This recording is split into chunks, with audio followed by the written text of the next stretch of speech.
নমস্কার বন্ধুরা, শ্রাবণী রান্নাঘরে আপনাদের সবাইকে স্বাগত জানিয়ে আমি আবারও একটা রান্নার ভিডিও নিয়ে আপনাদের সামনে চলে এসেছি। আজকের আমি আপনাদের পেঁয়াজকালি দিয়ে একটা অসাধারণ রেসিপি বানিয়ে দেখাবো। আশা করি আপনাদের ভালো লাগবে। তার জন্য কিন্তু আমার পুরো ভিডিওটা আপনাদের দেখতে হবে। আর দেখা শুরু করার আগে একটা লাইক দেবেন আর সুন্দর একটা কমেন্ট করতে কিন্তু ভুলবেন না। তাহলে চলুন আজকের আমি পেঁয়াজকালি দিয়ে কি বানাই সেটা আপনারা একবার দেখে নিন।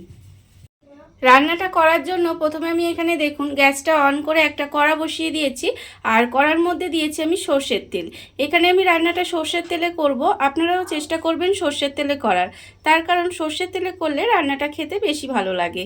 এবারে আমি তেলের মধ্যে দিয়ে দেব অল্প সামান্য একটু কালো জিরে ফোড়নে দিলাম। কালো জিরে ফোড়ন দিয়ে আমি কালো জিরেটা একটু ভাজা ভাজা মতো করে নেব।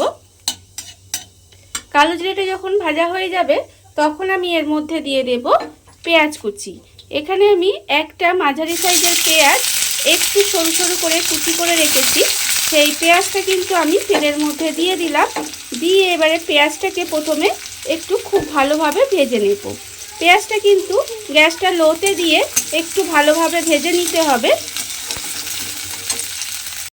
পেঁয়াজটা আমার এখানে দেখুন ভাজা হয়ে গেছে। এইবারে আমি এর মধ্যে দিয়ে দেব পেঁয়াজকালি। এখানে আমি পেঁয়াজকালিগুলো কিন্তু এভাবে লম্বা লম্বা করে কেটে রেখেছি আর কেটে ধুয়ে ভালোভাবে পরিষ্কার করে রেখে দিয়েছি। সেই পেঁয়াজকালিগুলো কিন্তু আমি এর মধ্যে দিয়ে দিলাম। দিয়ে খুব ভালোভাবে মিশিয়ে নেব। মিশিয়ে একটু ভাজা ভাজা করে নেব পেঁয়াজকালিটা। এই ধরুন 5 মিনিট মতো একটু পেঁয়াজকালিটা এইভাবে একটু ভাজা করে নিতে হবে। পেঁয়াজকালিটা আমি এখানে দেখুন ভাজা ভাজা করে নিয়েছি। এবার আমি এর মধ্যে দিয়ে দেব আন্দাজ মতো নুন আর খুব অল্প সামান্য হলুদ। এখানে আপনারা হলুদটা ব্যবহারও করতে পারেন আবার নাও করতে পারেন। আমি এখানে খুব সামান্য একটু হলুদ দিয়েছি। এই ধরুন 1/4 চামচ মতো কিন্তু আমি এখানে হলুদ দিয়েছি।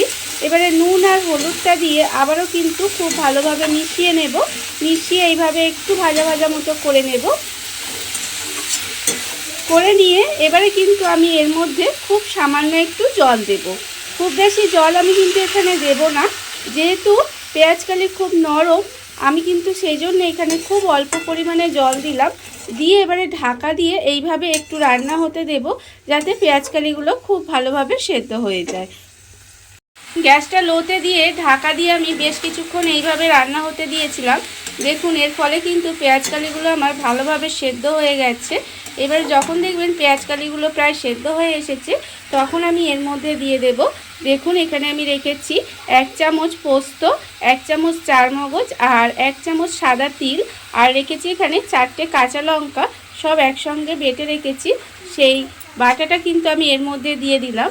আর এটা কিন্তু আমি শিলেই বেটে রেখেছি, তার কারণ শিলে যদি বাটেন তাহলে দেখবেন এটা স্বাদটা বেশি ভালো হয়। এবারে এটা দিয়ে খুব ভালোভাবে মিশিয়ে আবারও কিন্তু বেশ কিছুক্ষণ এইভাবে একটু রান্না করে নেব। পোস্ত চারমগজ তিল বাটাটা দিয়ে আমি কিন্তু 5 মিনিট মতো এইভাবে রান্না করে নিয়েছি।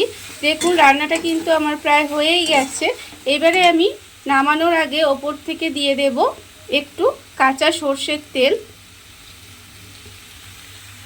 এইভাবে ওপর থেকে 1 চামচ মতো ছড়িয়ে দিলাম। দিয়ে আবারও কিন্তু খুব ভালোভাবে মিশিয়ে দেব। মিশিয়ে এইভাবে ঢাকা দিয়ে একটু রেখে দিলেই রান্নাটা কিন্তু রেডি হয়ে যাবে। দেখুন বন্ধুরা, বাড়িতে থাকা কত অল্প উপকরণ দিয়ে কত অল্প সময় কত সুন্দর একটা পেঁয়াজকালি রেসিপি তৈরি হয়ে গেছে, আপনারা দেখতেই পেলেন। আর এটা কিন্তু গরম ভাত দিয়ে খেতে অসাধারণ লাগে। এইভাবে একবার হলেও বাড়িতে বানিয়ে দেখতে পারেন। আর এই ভিডিওটা যদি আপনাদের ভালো লেগে থাকে, আপনারা যদি ফেসবুক থেকে দেখে থাকেন পেজটি ফলো করে দেওয়ার অনুরোধ রইল। আর যদি ইউটিউব থেকে দেখে থাকেন চ্যানেলটি সাবস্ক্রাইব করে নেওয়ার অনুরোধ রইল। তাহলে চলুন ভিডিওটা আমি এখানেই শেষ করছি। আপনারা সবাই ভালো থাকবেন, সুস্থ থাকবেন। আবারও হাজির হব নতুন কোনো রান্না নিয়ে।